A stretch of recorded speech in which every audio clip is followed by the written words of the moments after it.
আমাদের প্রিয় শহীদি কাফেলা বাংলাদেশ জামায়াতে ইসলামী ঢাকা মহানগরী দক্ষিণের গুরুত্বপূর্ণ একটি থানা মোহাম্মদপুর দক্ষিণ থানার উদ্যোগে আজকের এই দায়িত্বশীল সমাবেশের সম্মানিত সভাপতি আমাদের প্রিয় ভাই শাকাওয়াত ভাই, সম্মানিত সেক্রেটারি আবু নাইম ভাই, অন্যান্য দায়িত্বশীল বৃন্দ এবং প্রিয় ভাইরা, আল্লাহ রাব্বুল আলামিনের শানে আমরা শুকরিয়া আদায় করছি, যার একান্ত দয়া এবং অনুগ্রহে আমরা এই ধরনের জান্নাতগামী জান্নাতমুখী আন্দোলনে আমরা সামিল হতে পেরেছি। আলহামদুলিল্লাহ। দুরুদ ও সালাম আমাদের প্রিয় নেতা ও নবী মুহাম্মদুর রাসূলুল্লাহ সাল্লাল্লাহু আলাইহি ওয়াসাল্লাম। প্রিয় ভাইরা, আল্লাহ রাব্বুল আলামিন আমাদের প্রতি যতগুলো অনুগ্রহ করেছেন তার মধ্যে সবচেয়ে বড় অনুগ্রহ হলো তিনি আমাদেরকে হেদায়েতের পথে কবুল করেছেন। তিনি আমাদেরকে এমন একটা আন্দোলনে কবুল করেছেন, যে আন্দোলনের ব্যাপারে তিনি বলেছেন যে এটা হচ্ছে সবচেয়ে বড় ব্যবসা এবং এটার জন্য তিনি বান্দার গুনাহটা মাফ করে দিবেন এবং তাকে জান্নাতে প্রবেশ করাবেন। জান্নাতে প্রবেশ করা যায় যে আন্দোলন করলে এবং যে আন্দোলনের কাজ করলে আমরা সেই আন্দোলনে সামিল হয়েছি। এই আন্দোলন আল্লাহ রাব্বুল আলামিন এটাকে তিনি পছন্দ করেন, ভালোবাসেন। আল্লাহ বলেছেন যে আউযু বিল্লাহি মিনাশ শাইতানির রাজিম, ইন্নাল্লাহা ইউহিব্বুল্লাযীনা ইউকাতিলুনা ফী সাবিলিহি সাফফান কান্নাহুম বুনিয়ানুম মারসুস। আল্লাহ তো তাদেরকেই ভালোবাসেন যারা শীর্ষডালা প্রাচীরে নিয়ে কাতারবন্দি হয়ে আল্লাহর রাস্তায় সংগ্রাম। আল্লাহ তাআলা এটাও বলেছেন যে এই সংগ্রামের জন্য তিনি আমাদেরকে মনোনীত করেছেন, ওয়াজাহিদু ফিল্লাহি হাক্কা জিহাদি ওয়াজতাবাকুম। তোমরা আল্লাহর রাস্তায় সংগ্রাম করো, সংগ্রামের যথাযথ নিয়ম এবং হক আদায় করে, কেননা এটার জন্য তোমাদেরকে মনোনীত করা হয়েছে এবং আমরা এটার জন্য আল্লাহ তাআলার কাছে চুক্তিবদ্ধ হয়েছি, আমরা বায়াত নিয়েছি।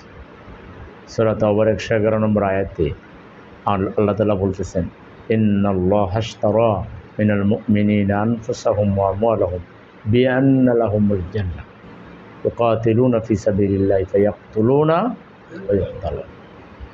আল্লাহ মুমিন যারা তাদের মাল এবং জান কিনে নিয়েছেন বেহেশতের বিনিময়ে, কিনে নিয়ে এই জান এবং মাল আমাদের কাছে আমানত রেখেছে আর আমাদেরকে একটা অ্যাসাইনমেন্ট দিয়েছে, ইউকাতিলুনা ফী সাবিলিল্লাহ। আল্লাহর রাস্তায় সংগ্রাম করবে, মারবে এবং মরবে। অর্থাৎ সংগ্রাম করতে গিয়ে বাধা আসলে পালাবে না, পৃষ্ঠ প্রদর্শন করবে না, তোমরা প্রয়োজনে রুখে দাঁড়াবে, সাহস দেখাবে, হিম্মত দেখাবে, দুর্বল হবে না।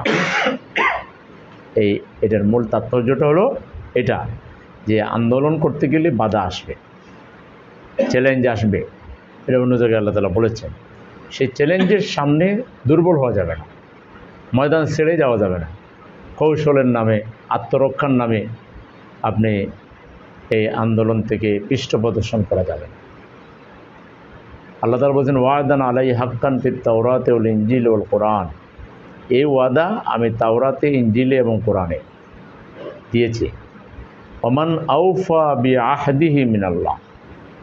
আল্লাহর চাইতে বেশি ওয়াদা প্রতিপালনকারী আর কে আছে? অর্থাৎ আমি ওয়াদা করেছি ব্যাস দিব, এই আন্দোলন করলে আমি ব্যাস দেব। যদি তোমরা তোমাদের ওয়াদার উপরে থাকো, ওয়াদা করে ওয়াদা থেকে যদি সরে যাই তাহলে তো আর হবে না। হ্যাঁ, এরপর আল্লাহ বলতেছেন, ফাস্তাবশিরু বিবাইয়াকুমুল্লাযী বায়াতুম। তোমরা সুসংবাদ গ্রহণ করো, তোমরা যে বায়াত নিয়েছো এই বায়াতের জন্য তোমরা সুসংবাদ গ্রহণ করো, জান্নাতের সুসংবাদ গ্রহণ করো। যালিকা হুয়াল ফাউজুল আযীম। আর এটাই মহাসফলতা। আল্লাহ এটাকে মহাসফলতা বলতেছেন। আমরা যে কাজটা করেছি, এই ইসলামী আন্দোলনের শপথ নিয়ে দিন প্রতিষ্ঠার যে সর্বাত্মক প্রচেষ্টা চালাবার যে ওয়াদা আমরা করেছি, এটাকে আল্লাহ তাআলা আমাদের জন্য সফলতা, মহা সফলতা বলছে। সূরা তাওবার 20 নম্বর আয়াতে আল্লাহ বলেছেন, আল্লাযীনা আমানু ওয়া হাজারু ওয়া জাহাদু ফী সাবিলিল্লাহি বিআমওয়ালিহিম ওয়া আনফুসিহিম আ'যামু দারাজাতান ইনদাল্লাহ। আল্লাহর কাছে এদের মর্যাদাই সবচাইতে বেশি। আ'যামু দারাজা ইসমে তাফজিল, সুপারলেটিভ ডিগ্রি ব্যবহার করে আল্লাহ বলতেছেন যে আল্লাহর প্রতি ঈমান এনে আল্লাহর জন্য যারা ঘরবাড়ি ত্যাগ করে স্যাক্রিফাইস করে আল্লাহর কাছে এদের মর্যাদাই সবচেয়ে বেশি। ওউলাইকা হুমুল ফাইজুন, আর এরাই সফল কাম। এখানেও আল্লাহ সফল কাম, ওউলাইকা হুমুল ফাইজুন, আর এরাই সফল কাম। ইউবাশশিরুহুম রাব্বুহুম বিরাহমাতিম মিনহু ওয়া রিদওয়ানিন ওয়া জান্নাতিন লাহুম ফিহা নাঈমুম মুকিম খালিদিনা ফিহা আবাদা ইন্নাল্লাহা ইনদাহু আজরুন আযীম। আল্লাহ বলতেছেন আল্লাহর রহমত অনবরত বর্ষণ হয় তাদের উপর, এবং আল্লাহ তাদের উপর খুশি থাকেন এবং তাদেরকে জান্নাত দান করেন, যে জান্নাত হচ্ছে চিরস্থায়ী নিয়ামতে পরিপূর্ণ। খালিদিনা ফিহা আবাদা, সেখানে তারা চিরস্থায়ী থাকবে। ইন্নাল্লাহা ইনদাহু আজরুন আযীম, আল্লাহর কাছে আরও পুরস্কার আছে। জান্নাত ছাড়াও আরও কি পুরস্কার আছে এটা আল্লাহই ভালো জানেন। সুবহানাল্লাহ। তাহলে এই জান্নাতি আন্দোলনে আমরা এসেছি, এটা আমরা বুঝে শুনেই এসেছি, জেনে বুঝেই এসেছি। কিন্তু তারপরেও দেখা যায় যে এই ধরনের আল্লাহর সাথে ওয়াদা করে অঙ্গীকার করে আন্দোলনে আসার পরেও জান মাল দিয়ে সর্বাত্মক প্রচেষ্টা চালাবার যে চেতনা অঙ্গীকার, এটা দুর্বল হয়ে যায়। এটা কেন হয়? এই দুর্বল হওয়ার কয়েকটা কারণ। একটা হলো আল্লাহর স্মরণ থেকে গাফলতি। আমরা যে ওয়াদা নিয়েছি, আল্লাহকে যেভাবে স্মরণে রাখার কথা, ওয়াদা যেভাবে স্মরণে রাখার কথা, তাকওয়া যেভাবে লালন করার কথা, আল্লাহর ভয় নিজের মধ্যে যেভাবে কাজ করার কথা, আখিরাতের চেতনা যেভাবে থাকার কথা, এগুলো দুর্বল হয়ে যায়। এটা একটা কারণ। আরেকটা কারণ হলো দুনিয়াকে অগ্রাধিকার দেওয়া। বাল তুসিরুনাল হায়াতাদ দুনিয়া ওয়াল আখিরাতু খায়রুম, এবং তোমরা দুনিয়ার জীবনকে অগ্রাধিকার দিচ্ছ, অথচ আখিরাত হচ্ছে স্থায়ী এবং উত্তম।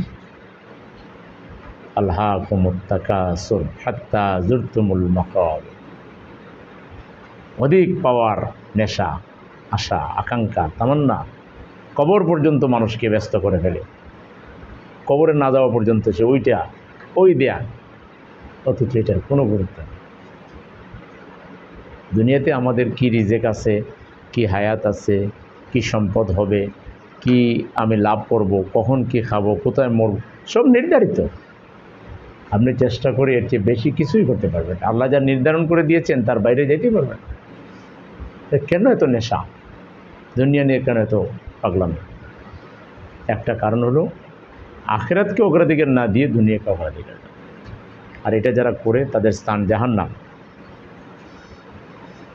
ফাম্মা মান খাফা মাকামা রাব্বি, এটা না। একটা হলো যে তারা অগ্রাধিকার দিয়ে কি দুনিয়াকে,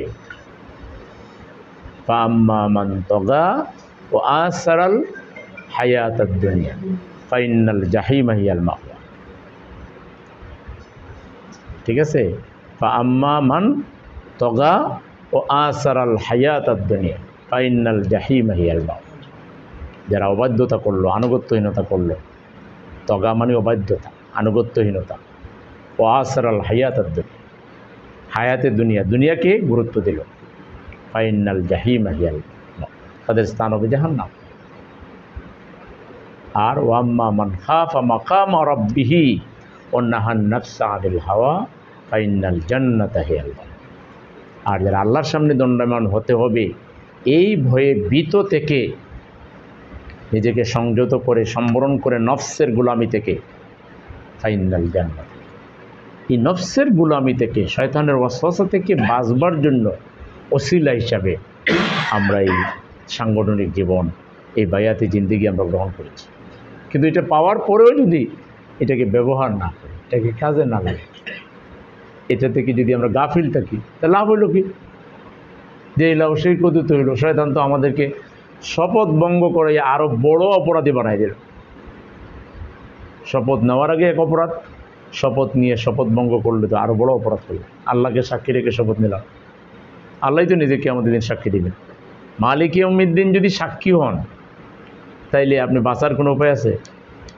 শেষ বিচারের যিনি প্রধান বিচারপতি, একমাত্র বিচারপতি, তিনি যদি আমাদের ঘটনার সাক্ষী হন, তা আমরা বাঁচার আর কোনো উপায় আছে? কাউকে দোষারোপ করার কোনো সুযোগ আছে?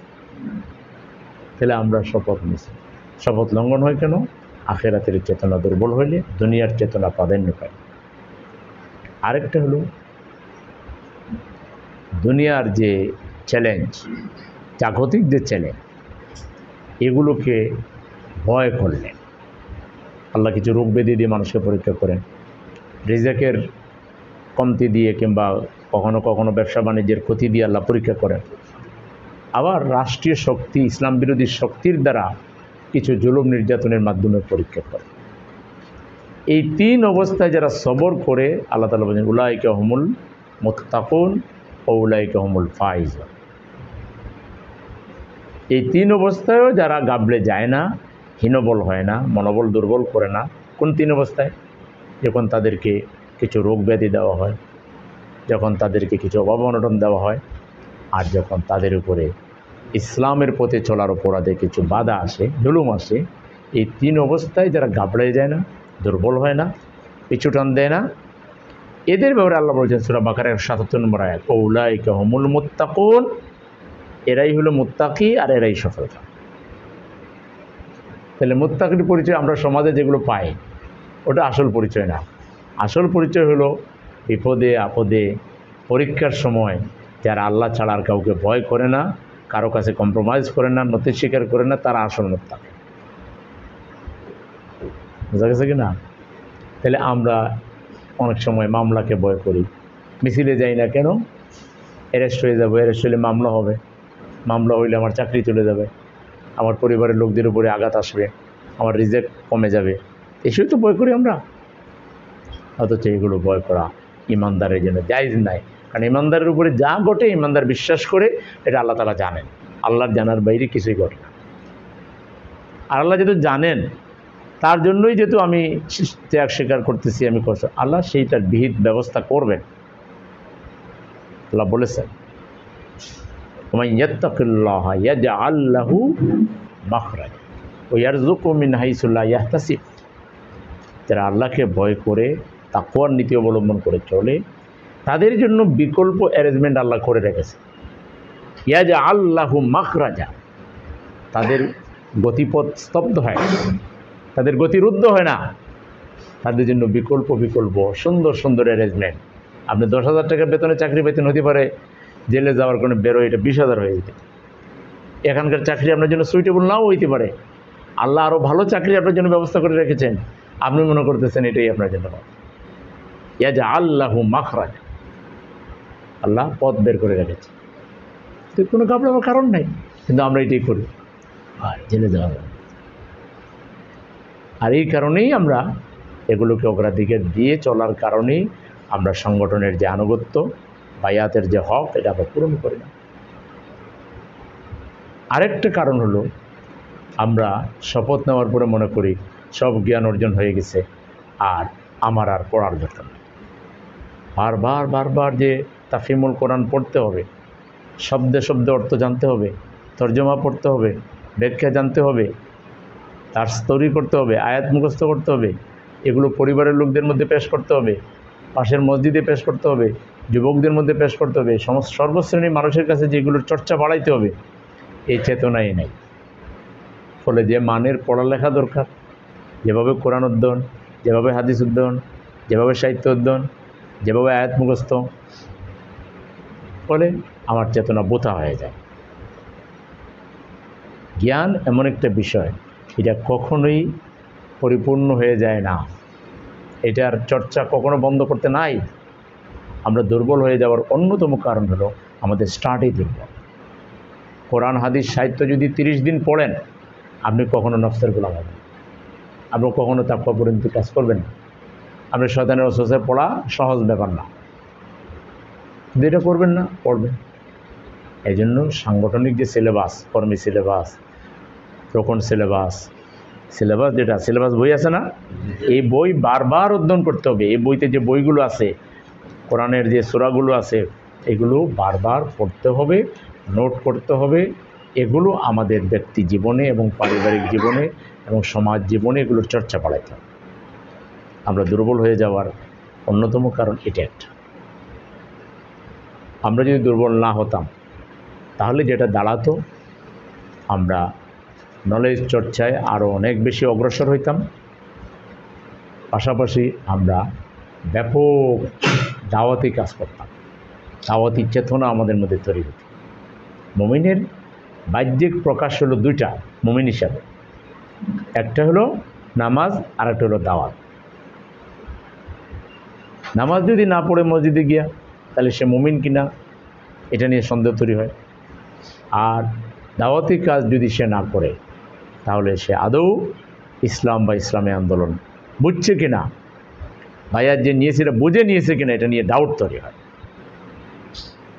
বায়াতের মূল কথাই হলো দিন প্রতিষ্ঠা, আর দিন প্রতিষ্ঠার মূল হাতিয়ারই হইল দাওয়াত ইলাল্লাহ, শাহাদাত আলান নাস। ওয়াকাযালিকা জাআলনাকুম উম্মাতান ওয়াসাতান লিতাকুনু শুহাদা আলান নাস ওয়া ইয়াকুনা রাসূলু আলাইকুম শাহিদা। তোমাদেরকে মধ্যপন্থী জাতি হিসেবে সৃষ্টি করা হয়েছে, এতে সমগ্র মানবতার সামনে তোমরা সত্যের সাক্ষ্য দিতে পারো, আর রাসূল কিয়ামতের দিন তোমাদের উপর সাক্ষ্য দিবে। আমরা যদি সাক্ষীর কাজ করি, আহত হই, নিহত হই, রক্তাক্ত হই, জেলে যাই, তাহলে এটা রসুলের সুন্নত পালন করলাম। রসুল এই জন্য কিয়ামতের দিন আল্লাহর কাছে সাক্ষী দিবেন, আমার এই বান্দা, আমার এই উম্মত আমার জন্য এইভাবে স্যাক্রিফাইস করেছে, তার সাক্ষীর ভিত্তিতে আমাদের জান্নাতের ফয়সালা হবে। এটা আল্লাহর কথা। সূরা বাকারা 143 নম্বর, সূরা হজের 78 নম্বরতে সেই কথা বলেছে, ইয়াকুনা রাসূলু আলাইকুম শাহিদা। রাসূল তোমাদের উপরে সাক্ষী হবে। রাসূলকে মিথ্যা সাক্ষী দিবেন? রাসূল দাওয়াতের জন্য ঘর বাড়ি ছাড়লেন, ঘরে থাকতে পারলেন না, ঘরে ডিল মারলো, রাস্তায় নির্যাতন করলো, উঠের নাড়ি বুড়ি দিল, এই কম থেকে ও কম, ও কম থেকে ও, জেল থেকে বের হয়ে 3 বছর সেবে আবদ্ধ থেকে বের হয়ে তায়েফে চলে গেলেন, নির্যাতিত হলেন। কত কষ্ট না করেছে। আজকে তো এত কষ্ট করা লাগবে না। আজকে রাসূলের মতো আপনি কোনো একটা গ্রামে, কোনো একটা পাড়ায় গেলে দড়িয়ে আপনার এরকম মারবে, এই সাহস লোকদের নাই। আজকের সময়টা অতীতের আল্লাহর রসুলের সময়ের চাইতে অনেক সহজ, কিন্তু এই সহজ সময়টাতে আমরা দিনের দাওয়াতি কাজ করি না।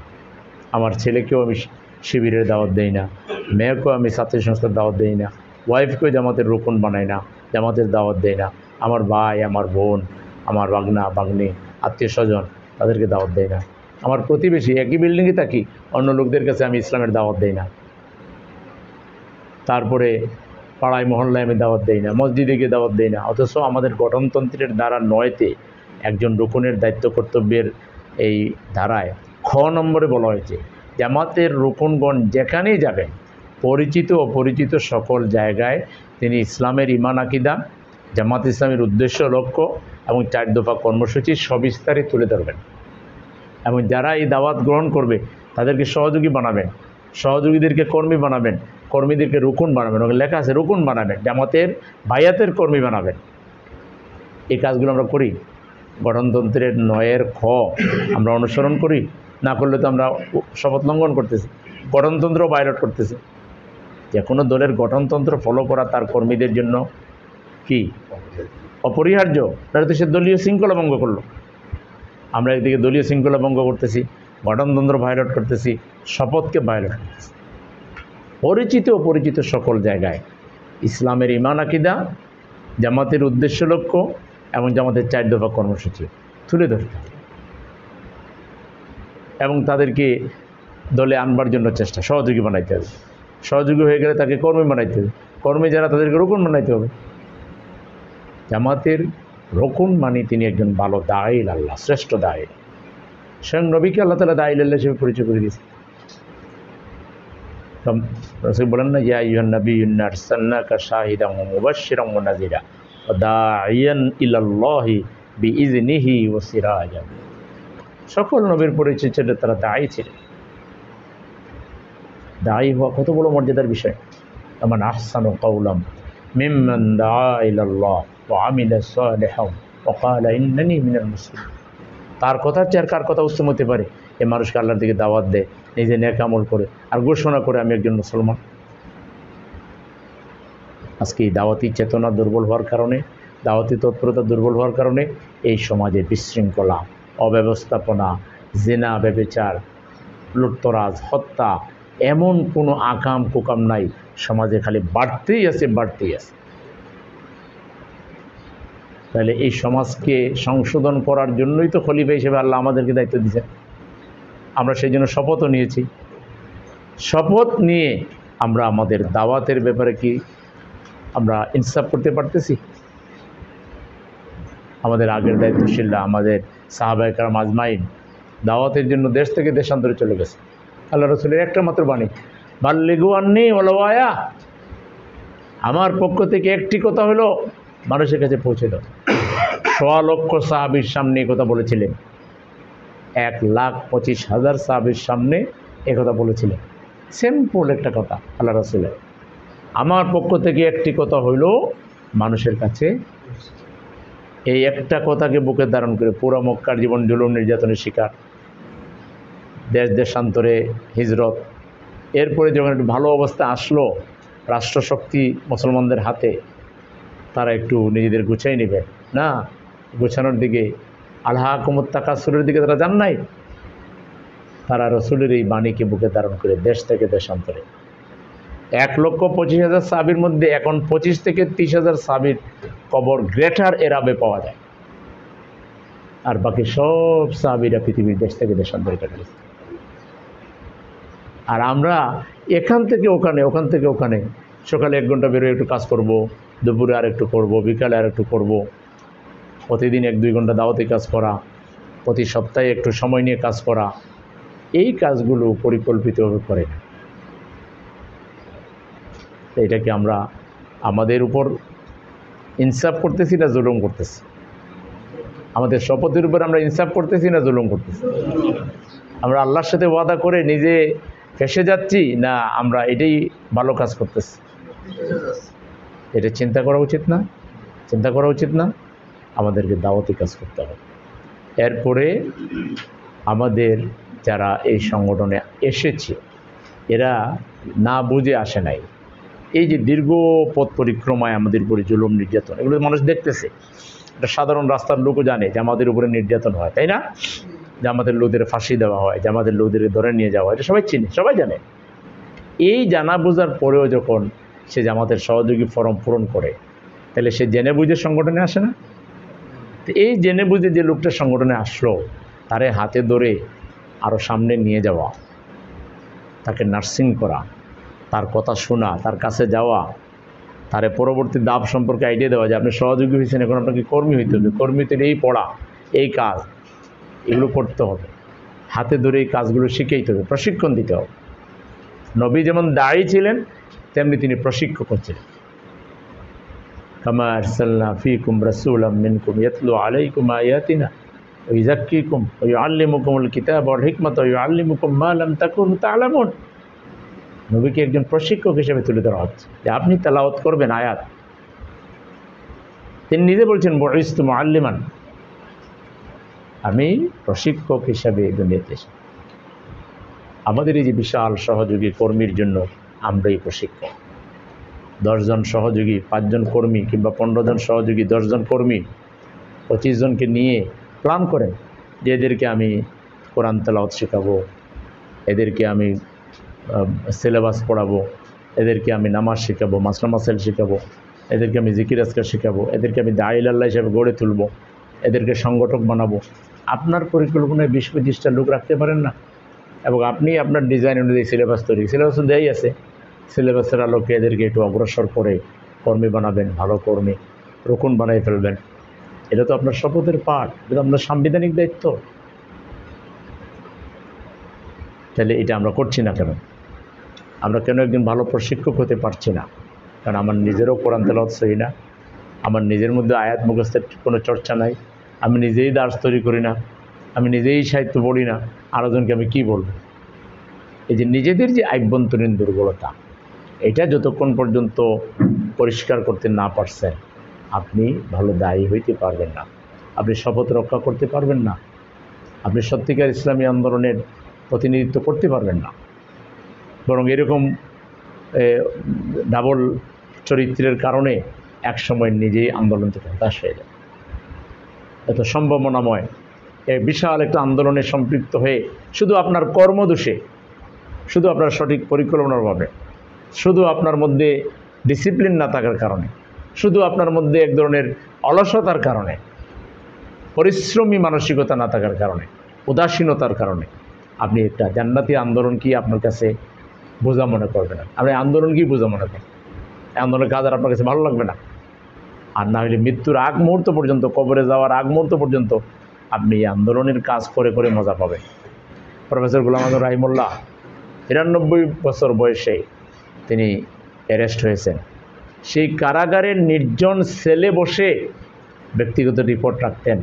মাস শেষে সেই রিপোর্ট তৈরি করে আর বায়তুল মাল সহ তার ছেলে যখন মাসে একবার দেখা করতো, ছেলেকে দিয়ে বলতেন এটা আমিরে জামাতের কাছে পৌঁছে দেবেন। কেন্দ্রীয় ইউনিটের রোকন ছিলেন, আমিরে জামাত থেকে বিদায় নিয়ে এটা কেন্দ্রীয় ইউনিটের রোকন ছিলেন এবং শেষ দিন পর্যন্ত একেবারেই বার্ধক্য যখন তাকে কাবু করে ফেলেছে, তখনও তিনি ব্যক্তিগত রিপোর্ট বাদ দেন না, তখনও তিনি ইয়ানত দেওয়া বাদ দেন না। তাদের এই নৈতিক প্রভাবের কারণে আন্দোলন এই পর্যায়ে এসেছে। এত বাধা, এত নির্যাতন, এত জুলুম, কোথাও যেতে দেওয়া হয়নি। প্রফেসর গোলাম আজম কোথায় যাবেন? রাস্তাঘাটে তারা ব্যারিকেড দিয়েছে, আক্রমণ করেছে, তার গাড়ির উপরে দফায় দফায় করেছে, কোনো পরোয়া করেন নাই, জীবন নিয়ে কোনো পরোয়া করেন নাই, হাসি মুখে এগুলোকে ফেস করেছে।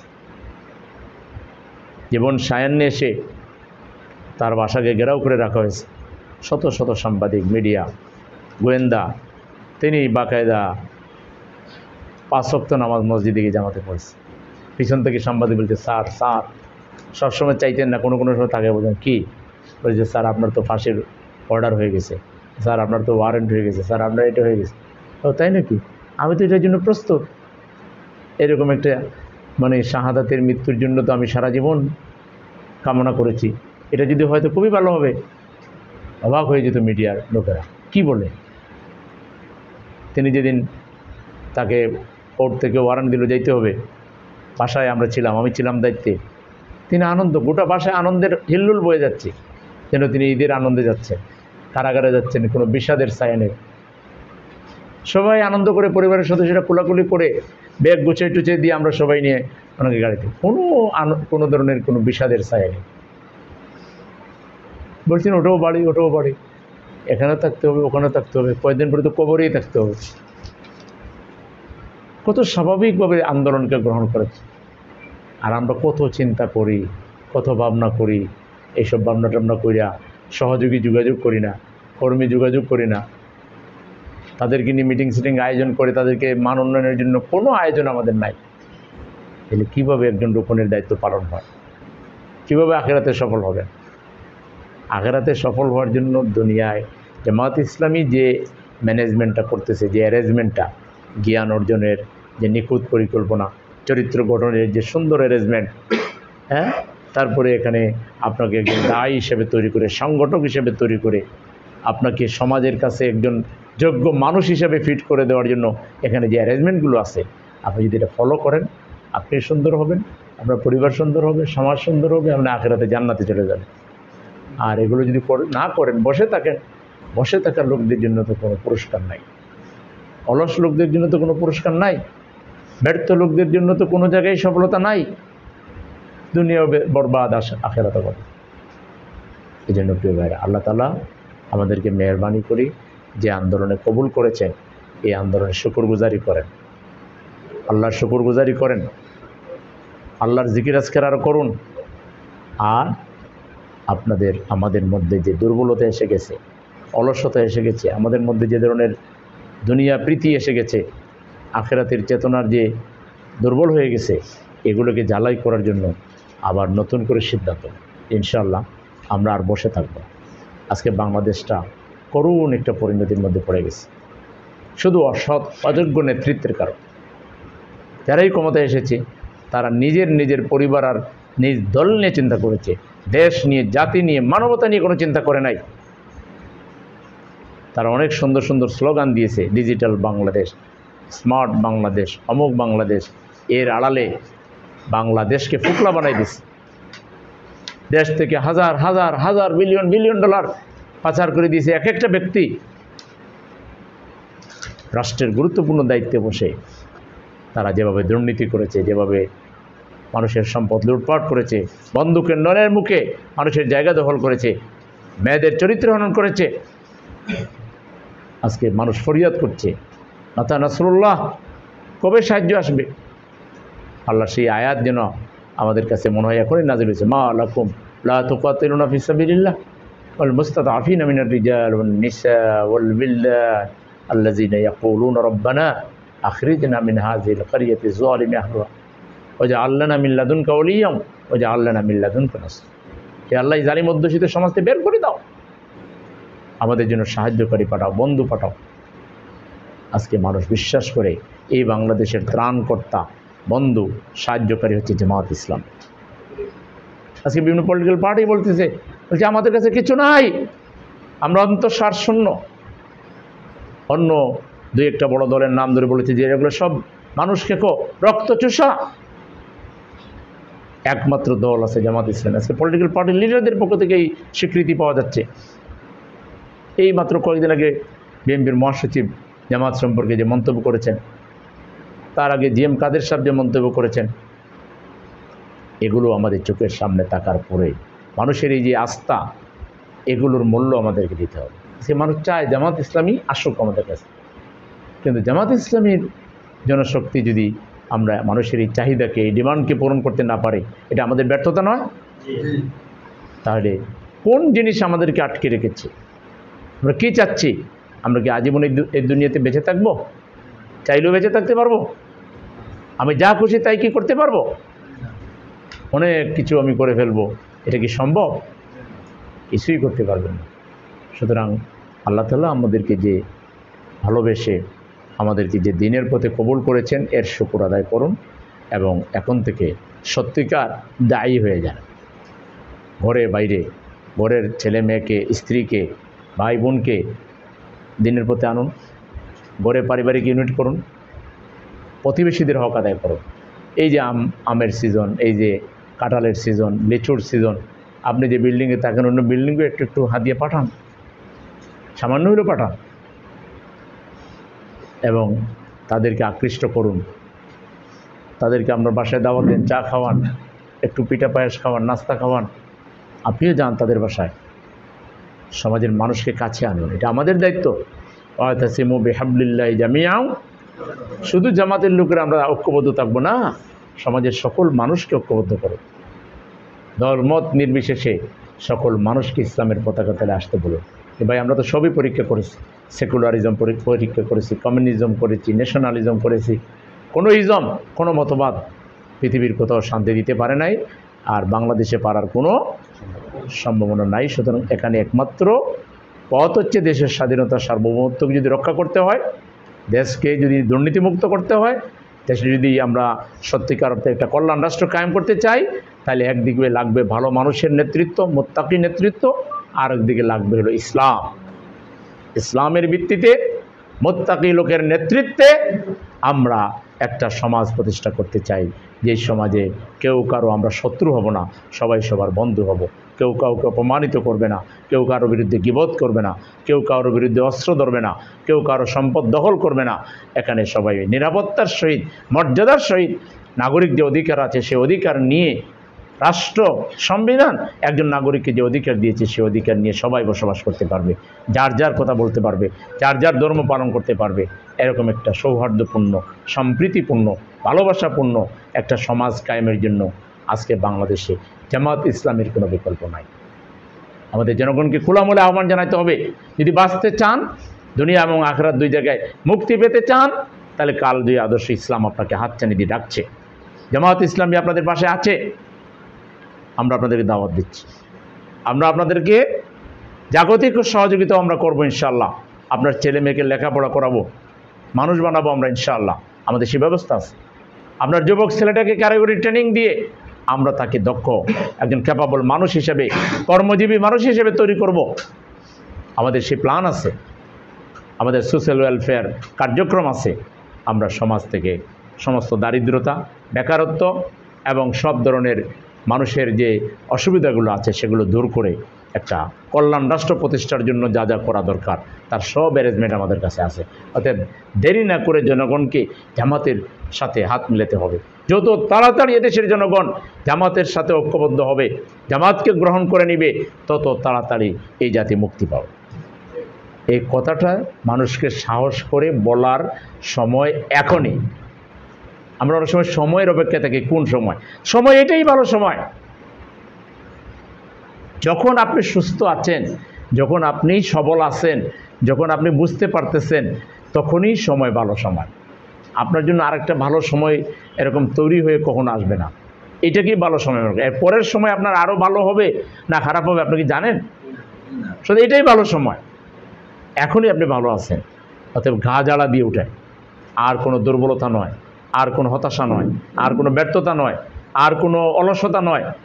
আমরা এখন থেকে পরিশ্রম প্রিয় হব, আমরা এখন থেকে জেগে উঠবো ইনশাআল্লাহ। কি পারবেন? এবং আমাদের দায়িত্বগুলো আমরা পালন করবো। অনেক লোককে দাওয়াত দেন, সহযোগী বানান, অনেক লোককে কর্মী বানান, প্রত্যেকে 4-5 জন করে রুকুন বানান, ইউনিট আরও বাড়ান, ইউনিটগুলোতে সফরে যান, গিয়ে ইউনিট সভাপতি সেক্রেটারি কর্মীদেরকে নার্সিং করেন, তাদেরকে বলেন যে আপনাদের ইউনিটের অন্যান্য সমাজের প্রভাবশালী মানুষ যারা এদেরকে নিয়ে আসেন, আপনারা কথা বলেন, তাদের সাথে কথা বলেন যে আপনাদের দেখলেন সব কিছু, আমরা তো ক্ষমতায় যাই নাই, কিন্তু আমরা অর্থনৈতিক সেক্টরে ভূমিকা রেখেছি, ব্যাংক করেছি, আমরা গ্রামীণ কর্মসংস্থান করেছি, আমরা বিভিন্ন হাসপাতাল করেছি, স্কুল কলেজ মাদ্রাসা করেছি, আমরা দাবি করছি আমাদেরগুলোই বেস্ট। তা আমরা যদি বেসরকারিভাবে ক্ষমতায় না গিয়ে যদি এগুলো করতে পারি, আমাদের হাতে ক্ষমতা আসলে তাহলে আমরা কি করতে পারবো ইনশাআল্লাহ। এটা মানুষকে বলেন সাহস করে, তাইলে মানুষ বুঝবে এবং মানুষ চলে আসবে ইনশাআল্লাহ। কিন্তু আপনারা যদি মানে আড়মোড়া দিয়ে বসে থাকেন, আপনারা যদি নানাবার চিন্তা মনে করে শয়তানের ওয়াসওয়াসায় পড়ে আমরা যদি কাজ বন্ধ করে দেই, তাহলে তো হবে না ভাই। এই জন্য এই দক্ষিণ থানা এটা যেভাবে আছে এভাবে থাকতে দেওয়া যাবে না। আগামী 7 মাস 8 মাস 7 মাস আছে জুন সহ, এই 7 মাসে দক্ষিণ থানা যেন একটা বড় থানায় পরিণত হয়ে যায় ইনশাআল্লাহ। রকম যা আমাদের আছে যেন 3 গুণ হয়ে যায়, কর্মী যা আছে তার জন্য দ্বিগুণ হয়ে যায়, সহযোগী যা আছে তাও যেন দ্বিগুণ হয়ে যায়। এবং এখানকার এমন কোনো সুদী শুভাকাঙ্ক্ষী ব্যবসায়ী, রাজনীতিবিদ, আমলা, রিটায়ার্ড কর্মকর্তা কর্মচারী কেউ বাদ যাবে না, আমরা বাসায় চলে যাব। শুধু আমাদের সামাজিক কাজের যে পোস্টারটা আছে, সামাজিক কাজগুলো যেটা আছে 40টা নাম্বার সম্বলিত সামাজিক কাজ আছে না, এগুলো মানুষের কাছে পৌঁছে দেয় যে এইটার নামই জামাত ইসলামী। দেখেন মানুষ আপনাদেরকে ফিডব্যাক কী দেয়, ভালো দেয় না খারাপ দেয়। আপনারাও পৌঁছে দেন, আপনাদের রুকুন বাকিদেরকে বলেন যে ভাই আপনারা পৌঁছান, কর্মীদেরকে বলেন আপনারা পৌঁছান, সহযোগীদের বলে আপনারা পৌঁছান। খালি সামাজিক কাজগুলো একটা ঘরও একটা ফ্ল্যাটও এই দক্ষিণ থানার থাকবে না যেখানে এই পোস্টারটা এই লিফলেটটা আমাদের এই 40টা নাম্বার সম্বলিত কাজগুলো পৌঁছাবেন না। একবার পৌঁছে দেখেন লোকেরা আপনাকে কেমন খবর করে, লোকেরা কিভাবে আপনাকে ফিল করে, লোকেরা কিভাবে আপনার কাছে আসে। এখন তো আপনার কাছে কেউ আসে না, কিন্তু ওই সামাজিক কাজগুলো আমরা যেগুলো করি মানুষের কাছে পৌঁছে দেখেন, মানুষ আপনাকে খুঁজবে, মানুষ আপনার কাছে আসবে। এবং এইভাবে জামাত ইসলামী সম্পর্কে মানুষের যে ভুল ধারণা আছে এগুলো দূর হয়ে যাবে, আস্থা তৈরি হবে। এবং আমি দৃঢ়ভাবে বিশ্বাস করি আগামী দিনের বাংলাদেশে জামাতের কোনো বিকল্প শক্তি এখানে নাই। সবাই পরীক্ষা হয়ে গেছে, একটা মাত্র দল পরীক্ষার বাকি। এই দলকে রাষ্ট্র ক্ষমতায় দেওয়ার পরে দেশ যদি ভালো না হয় তাহলে মানুষ অন্য কথা বলুক। সবাইকে পরীক্ষা করলো, আমাদের একটা বার পরীক্ষা করবে না? আপনার মানুষকে যে বলেন যে আমাদেরকে একটা বার পরীক্ষা করে দেখেন আমরা কি করি। আমরা তো ক্ষমতায় না গিয়ে এগুলো করেছি। আমাদের 2টা মন্ত্রী ছিল, আমরা কি করেছি দেখেন। শিল্প মন্ত্রণালয় মতিউর রহমান নিজামী যা করেছেন, এর আগে পরে মন্ত্রীরা কি করেছেন হিসাব নেন, ওটা তো আছে, রেকর্ড আছে। সমাজ কল্যাণ মন্ত্রণালয়কে মুজাহিদ সাহেব যেভাবে নিয়ে গেছিলেন, সমাজ কল্যাণ মন্ত্রণালয় একটা বাংলাদেশে আছে, মানুষ জানতই না। তিনি সেটাকে দিয়ে কিভাবে অভাবে অসহায় দরিদ্র মানুষের পাশে দাঁড়িয়েছিলেন, বুঝতে পারছেন কিনা? এবং তারা 2 জন মিলে 3টা মন্ত্রণালয় চালাইছেন, 3 পয়সার কোনো দুর্নীতি করেছেন কেউ তো আজ পর্যন্ত দাবি করলো না। আমাদের যারা ফাঁসির মঞ্চে ঝুলায় তারা কি এটা বলছে যে নিজামী সাহেব দুর্নীতি করেছেন, মুজাহিদ সাহেব দুর্নীতি করেছেন? একটা কথাও কেউ বলে নাই। 1 এলিমেন্টের গভর্নমেন্ট ছিল, তারা তন্ন তন্ন করে রাজনীতিবিদদের দুর্নীতি তালাশ করে সবাই পাইকারি ধরে জেলে ঢুকেছে। জামাতের আমির আর সেক্রেটারি তো দুর্নীতির জন্য ধরে নেয়। তাহলে 2টা মন্ত্রী যদি 3টা মন্ত্রণালয় দুর্নীতিমুক্ত চালাইতে পারে, ইনশাআল্লাহ 50টা বা 58টা বা 60টা মন্ত্রী আমাদের হাতে আসলে 60টাই দুর্নীতিমুক্ত থাকবে ইনশাআল্লাহ। এবং আমাদের নেতৃত্বে একটা দুর্নীতিমুক্ত বাংলাদেশ, একটা দুঃশাসন মুক্ত বাংলাদেশ, একটা অভিশাপ মুক্ত বাংলাদেশ, একটা ভ্রাতৃত্বের বন্ধনে আবদ্ধ একটি কল্যাণ রাষ্ট্র আমরা প্রতিষ্ঠা করবো ইনশাআল্লাহ। সেই জন্য জনগণকে এটা বোঝান, আপনারা যান জনগণের কাছে, কিছু হবে না। আর কিছু হইলে সেটাও মেনে নেবেন। আল্লাহ রসুলকে যদি পাথর মারতে পারে, রসুলের দান শহীদ করতে পারে, তা আপনি কি রসুলের চাইতে কি বড় হয়ে গেছেন নাকি? আপনি রসুলের উম্মত না? রসুলের সুন্নত আমরা পালন করা উচিত না? তার অসুবিধাটা কি? মেনে নেবেন এগুলো, ঠিক আছে। আমাদের যদি খারাপ ব্যবহার করে আমরা সেটাও মেনে নেবেন। কিন্তু এখন জামাতের লোকদের সাথে খারাপ ব্যবহার করার লোকই নাই, সাহসী নাই। সবচেয়ে খারাপ লোক যে দুশ্চরিত্রবান সমাজে, সেও জানে জামাত হলো চরিত্রবান। বুঝতে পারছেন কিনা? আমরা তো জেলে থাকার কারণে অনেক খারাপ লোকদের সাথে উঠা বসা হয়েছে না? এই ভ্যানে, যে প্রিজন ভ্যান, এটা তো একসাথে যাওয়া আসা করতাম, তাদের সাথেও আমরা কথা বলে দেখেছি। তারা বলে যে আপনারা সাহসী, কারণ আপনারা তাজা বুলেটের সামনে জীবন দিতে পারেন।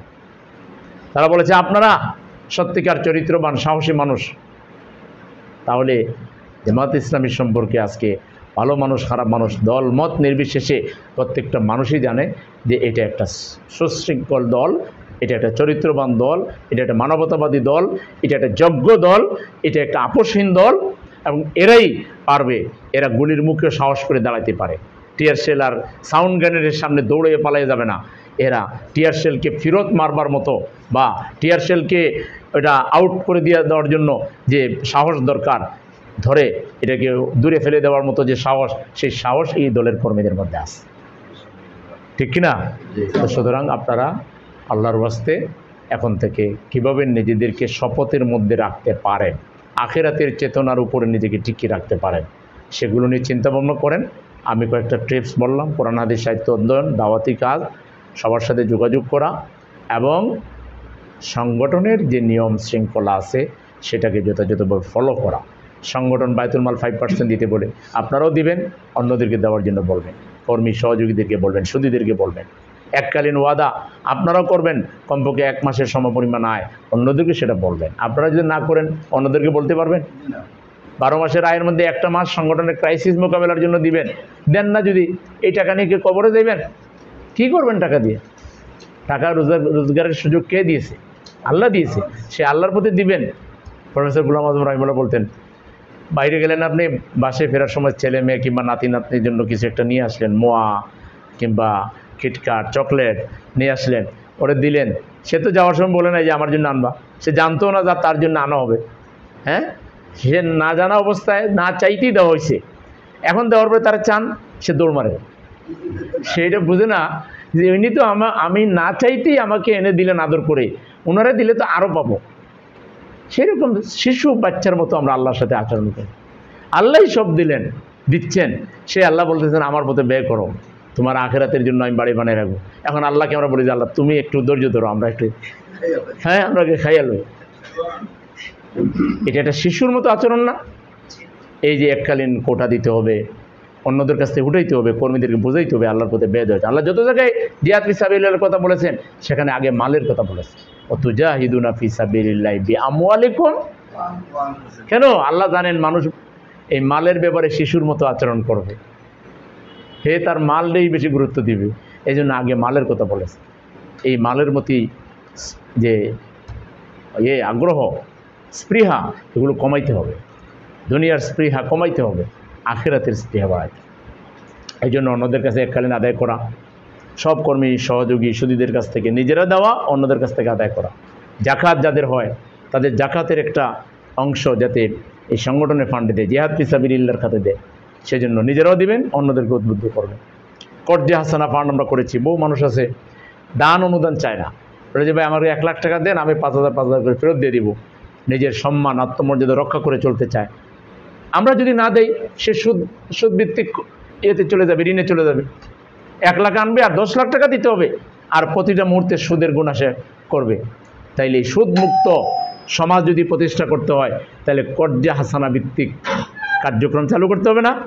আমরা সেই কর্জে হাসানার একটা ফান্ড করেছি, কর্জে হাসানা ভিত্তিক একটা সমাজ আমরা কায়েম করার জন্য চেষ্টা করতেছি। এখন এই কর্জে হাসানা ফান্ডে আপনারা দিবেন না, খালি নিতে চায়, কয় যে ভাই আমার তাহলে কর্জে হাসানা দেন।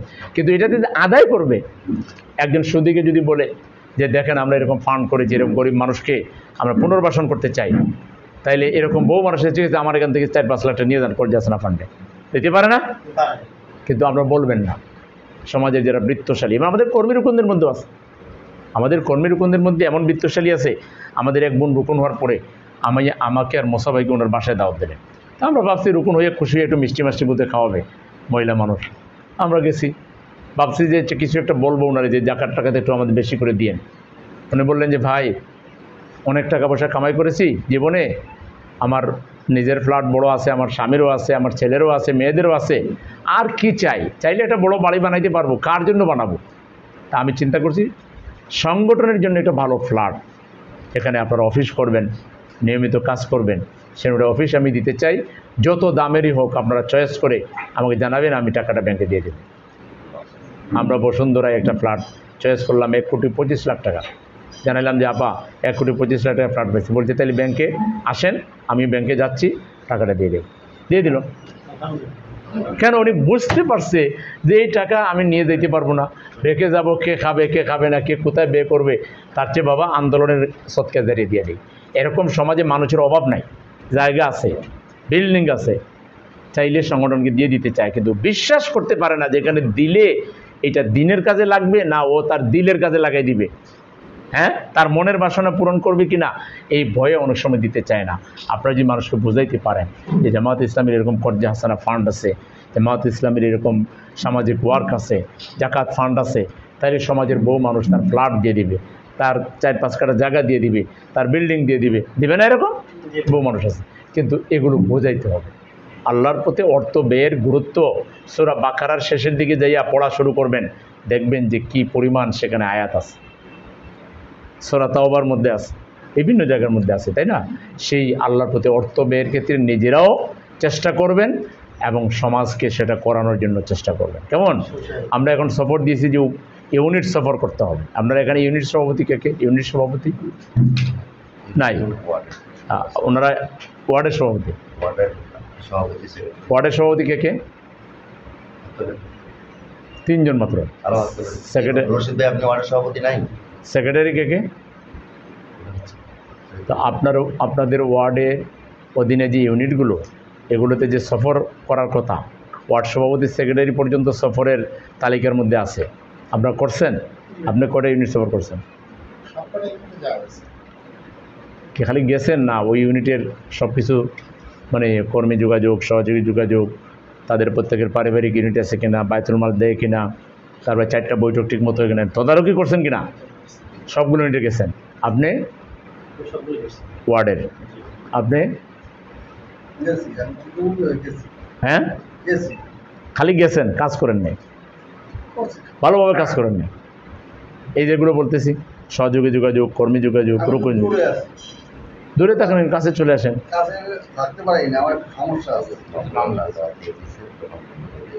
একটু এদিক ওদিক হয়ে থাকবেন, মানে যে গলিতে থাকতেন এগুলি বাদ দিয়ে আরেক গলিতে চলে যাবেন, বেশি দূরে যাবেন না, বুঝছেন না? এরা এত বেশি এক্সপার্ট না যে একেবারে আপনি যে এই গলিতে গিয়ে পরের গলিতে গেছেন ওটা খুঁজে বাইর করবো, ওটা সম্ভব না। ঠিক আছে? আপনি গেছেন? কয়টা ইউনিটে গেছেন? ইউনিটগুলো মানে আছে, কর্মী আছে এখানে না বাটি চালান দিয়ে খুঁজে বাইর করা লাগে? আছে, তারা সক্রিয় আছে, তারা কাজ করে ইউনিটের বৈঠকগুলো। আপনি? হ্যাঁ, বাইতুল সম্পাদক ইউনিট সফর নাই, করেন নাই? কয়টা করছেন? তারপরে আপনি করছেন? সবাই হ্যাঁ করছেন? সবাই করছেন?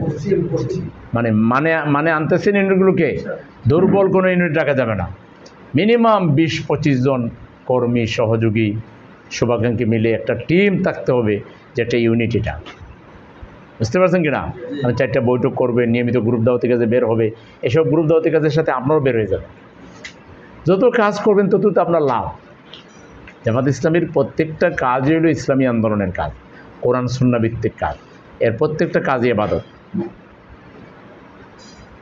প্রত্যেকটা কাজে কি জামাত এমন কোনো কাজ করে না যেটা কোরআন সুন্নাহয় এই ব্যাপারে কোনো গাইডলাইন নাই, এমন কোনো নিজে থেকে বানানো কোনো কাজ করে না।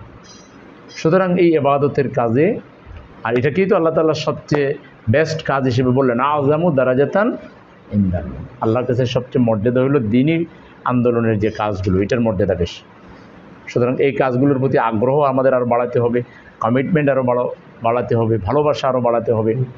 হ্যাঁ, আমাদেরকে আল্লাহর কাছে যে জবাবদিহি করতে হবে আমাদের দায়িত্বের ব্যাপারে। কুল্লুকুম রাইন ও কুল্লুকুম মাসউলিন আন রাইয়াতি সুম্মা লাতুসআলুন্না ইয়াওমাইযিন আনিন নাঈম। আল্লাহ তাআলা যে আপনাকে নিয়ামত দিয়েছেন, মেধা দিয়েছেন, বুদ্ধি দিয়েছেন, স্বস্তি দিয়েছেন, শান্তি দিয়েছেন, রিজিক দিয়েছেন, সুস্থতা দিয়েছেন, জ্ঞান দিয়েছেন, আন্দোলনের প্রতি আসার তৌফিক দিয়েছেন, এগুলো নিয়ামত। এটার ব্যাপারে আল্লাহ জিজ্ঞাসা করবেন। জিজ্ঞাসা না করে আল্লাহ ছাড়বেন না। আর আল্লাহ যদি কাউকে একবার জিজ্ঞাসার জায়গায় চলে যান, তাহলে আর কারো পার পাওয়ার কোনো সুযোগ নেই। আল্লাহ যেন জিজ্ঞাসাই না করেন, আমাদেরকে দেখে যেন আল্লাহ তাআলা সন্তুষ্ট হয়ে আমাদের জান্নাতে দিয়ে দেন, সেই রকম করে আমাদের জীবন গঠন করতে হবে ইনশাআল্লাহ। পারবো তো আমরা নাকি? তাহলে আপনারা যারা আছেন দায়িত্বশীল, আপনারা যদি 4-5 জন করে রুকুন বানান, তাইলে তো এই থানার রুকুন এখন যা আছে তার ডাবল হয়ে যাবে, ঠিক না?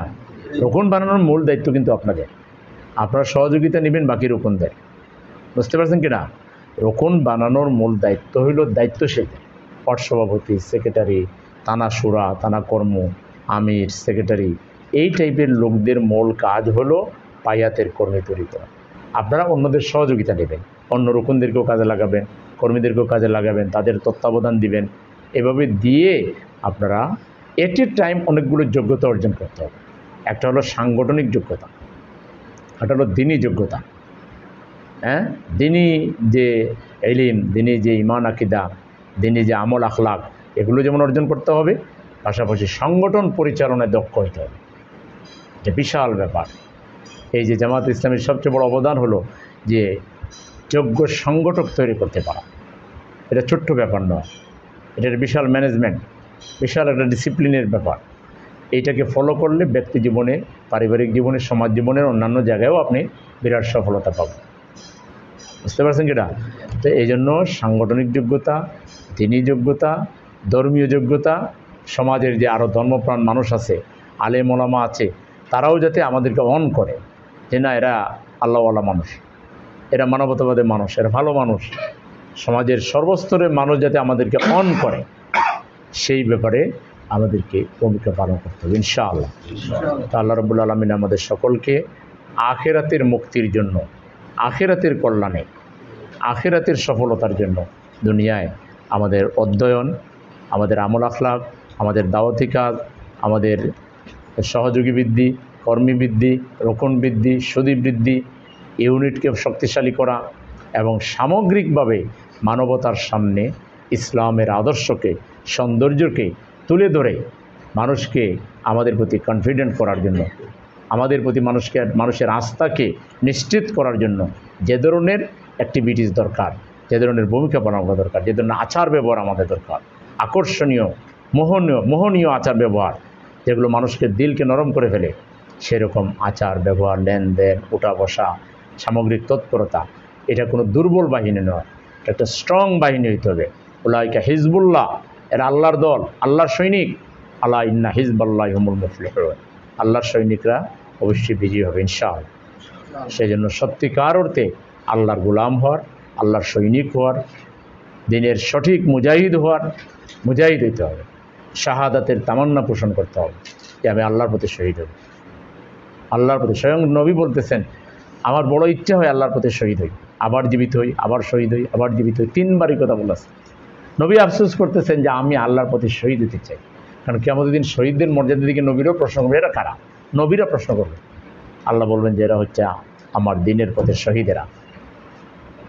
উহুদের যুদ্ধের প্রথম শহীদ আব্দুল্লাহ রাদিয়াল্লাহু আনহু শাহাদাতের পর আল্লাহ তাআলা স্বয়ং তার সাথে সাক্ষাৎ করেছে আর জিজ্ঞেস করলেন, ওরে আব্দুল্লাহ, তুমি তো তোমার সবচেয়ে প্রিয় বস্তু জীবনটা আমার প্রতি দিয়ে এসেছো, আমি তোমার জন্য কী করতে পারি? আব্দুল্লাহ বললেন, ওকে প্রভু, আবার দুনিয়া পাঠিয়ে দেন, আমি আবার শহীদ হয়ে আসি।